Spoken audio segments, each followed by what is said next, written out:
I'm the mighty Hupsaiya. Welcome to the YouTube channel.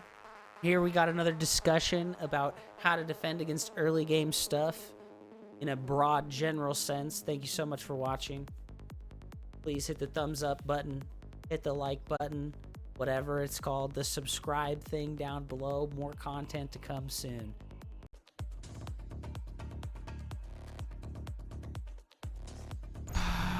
When I scout one base all-ins, how many workers should I make before I start only making units? Are you playing versus Terran, Zerg, or Protoss?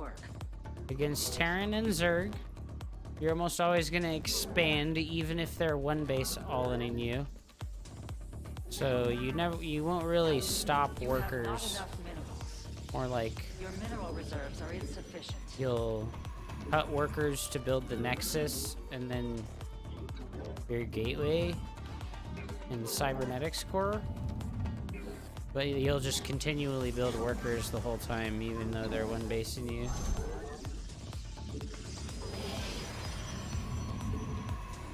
I feel like I never have enough army. Well, I'm gonna be honest with you, it's a very subjective thing, and you need to watch the replays when you lose.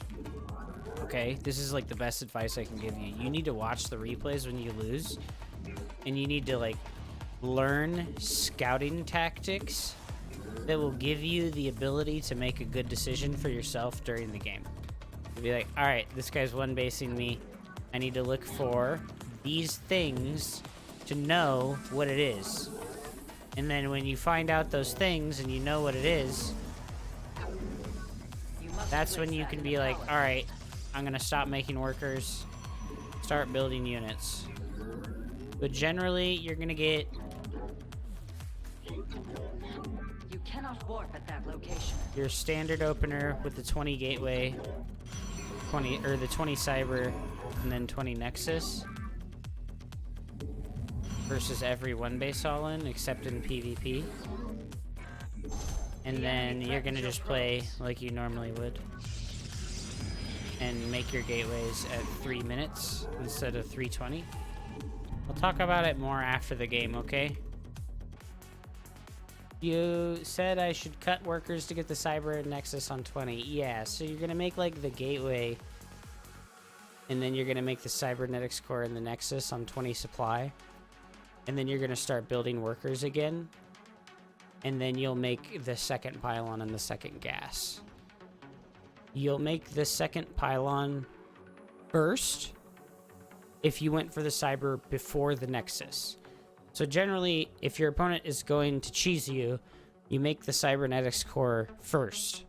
So if you scout it early and you know they're one basing, you'll make the cybernetics core first at 1 minute and 23 seconds. That is your perfect optimal timing for your cybernetics core. 1 minute and 23 seconds. You can get it at 122, but I would say 123 is like the time to shoot for building your cybernetics core on time at 20 supply. 19 or 20. You can do it at 19 or 20s. Doesn't make a big difference. And then if your opponent is cheesing you, here's what you're gonna do, okay? Your opponent is like one basing. You just got your Terran player. They have 2 gas geysers and no expansion. Here's what you do. Your gateway, or your cybernetics core is going to finish. And you're going to start a robo and a stalker, or a stalker and a stargate, or an adept and a stargate, or an adept and a robo. Okay? Then you're going to chrono boost the warp gate unit. And then you're going to make warp gate itself. And then you're going to make 3 more gateway units out of your first gateway, and you're going to chrono boost it 2 more times. And then all of the one base all-ins will feel much better to defend against. Because when your robo or your stargate finishes, you will make an immortal or you will make a void ray. Then you will have shield batteries and a bunch of gateway units and an immortal or a void ray to defend against the all-in with. And there's really no need to cut workers in basically every instance. You're gonna cut workers versus like a 12 pool from Zerg, and you're gonna cut workers versus like a proxy Rax build.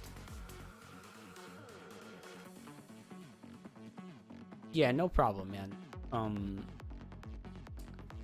So yeah, like I think that those are the only times where I would stop workers after the Nexus. Is if my opponent's barracks was missing, or if I was getting 12 pool. If it's a 12 pool, I'm going to make an extra gateway in the natural. And if it's proxy racks, we're going to just chrono boost out multiple units and make our tech building. Yeah, like, there's just no reason to stop building probes, because usually you'll have enough money to make them. So cutting probes to defend against cheeses is usually not a great idea unless it's like a very swift one base, like proxy all in. Like if you're getting proxy hatchery all in, you can cut probes to try and defend that. If you're getting proxy barracks, like with marauders or marines, and in an SCV pull, you can cut probes versus that too. Welcome to the dumpster. I can't think of much else that I would do like a probe cut verse. In the mirror matchup versus cannon rushes and versus proxy 2 gateway zealot all-ins, you're gonna cut probes while you make units out of your gateways and pull probes to like deal with the cannon rush. Yeah, not a lot of situations. And if you are finding yourself unable to defend against one base all-ins, like you just don't have enough units, you really need to just like tighten up your build order, because that's what's probably killing you. It's not that you can't have more units, it's that you just don't. And that all comes down to like not executing your early game very cleanly. If your gateway is late, and then your cybernetics core is late, and then your robo is late, and then your warp gate is late, those are the things that will kill you. So if you go watch your replay versus any one base all in, and it should be very simple to identify time losses. Like, oh, I supply blocked here. Oh, I didn't start a unit for like a extended period of time. I probably died because of this.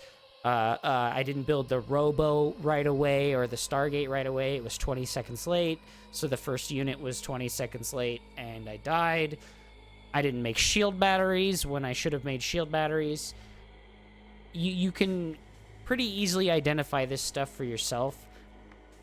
As long as you just have good scouting information and checks for deciding when to do something. Like when you run up the ramp of the Terran player with your probe scout and he has a full wall and you can't get in, it's probably like a really good idea to make a shield battery in your natural and in your main base after your first gateway unit. So that's like the same if you scout like a double gas build from the Terran player, or if you scout a proxy racks. You're gonna always build shield batteries in at least your natural, and then that'll come after your tech building. You'll like make your first gateway unit, you'll make your tech building, you'll make warp gate, and then you'll make a shield battery, and you should be very safe versus most all-ins. I'm not gonna tell you that like that's like a catch-all solution, but make your extra gateways faster, and don't forget to make your tech building on time so that you can get your units on time to help defend better. And it'll be very similar versus Zerg.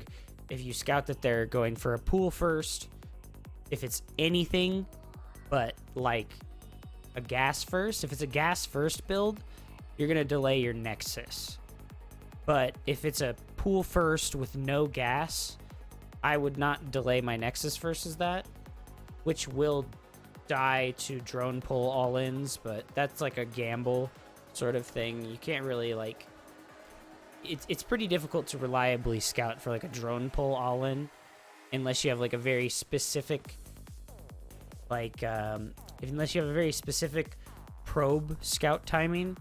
So you'll like build your first pylon and you'll send your probe across the map, and what you'll do is your probe will get to their side of the map, you'll identify that it's a pool first opener, and then you will see that there's no gas, and you'll leave with the probe, right? You want to leave before the Zerglings finish, generally speaking.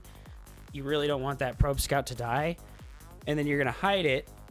And then when you know that his first Zerglings have left his base and are on the way to your side of the map, you're going to run back into his base with the probe scout so that you can see if, like, A, there's more Zerglings on the way, or B, there's a drone pull happening. You can also scout the natural and see if he has a new base built. So the re-scout with the probe is very important after identifying that it's a pool first opener, because then you can make like a better decision, like, okay, do I need to make a second zealot? Do I need to chrono boost out a stalker and an adept? Do I need to full wall in case it's a baneling all-in of some kind? Because that's what you do versus a drone pull. You're going to run back in, you're going to see the drones coming, and you're going to full wall and pull your zealot inside of the little cubby hole of your wall off and full wall behind him, and then start making shield batteries. And you should be able to get like 2 or 3 ranged units, like the stalkers or the adepts, out before the Zerglings can bust down your wall. Like I said, versus gas openers, if it's like a Zergling gas opener, they go like pool and then gas, or gas and then pool. That's when I would delay my Nexus to defend, because you want to get like a Stargate and shield batteries as quickly as possible, because the possibilities are like Speedling all in, Baneling all in, and Ravager all in, and all 3 of those lose to like you getting a Stargate as quickly as possible and making a Void Ray. So that's like my default response versus gas pool openers, is to like skip the Nexus, make the second gateway, and then make the Stargate right on time at like 2:15 or 2:10.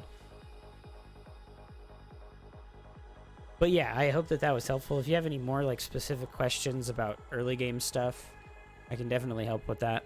And I hope that you enjoy this. Hit the thumbs up button. Subscribe to the YouTube. We're here for you if you need answers, anything like that.